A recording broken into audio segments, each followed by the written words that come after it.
ठीक है, ये ठीक है, याद रखो बस बस सिंपल।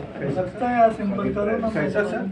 कैसे देखो, खाली गला दबाना है। ये गला नहीं दबाना है, देखो दबाना नहीं है, ठीक है।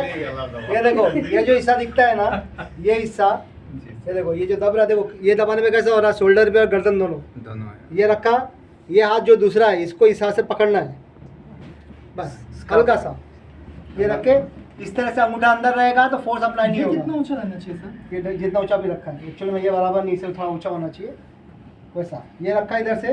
इस पर कोई डिग्री का है क्या? डिग्री का नहीं, ये नॉर्मल रखा है ना, एक साइड में सो शोल्डर के गए, हिसाब से ये इधर, लेना चाहिए। ये रखा, गैप क्रिएट। हाँ ये रखा, ये पकड़ के हल्का सा प्रेस करना है नीचे की तरफ, ठीक है ना, ऐसा ही ना? हल्का सा प्रेस करना है।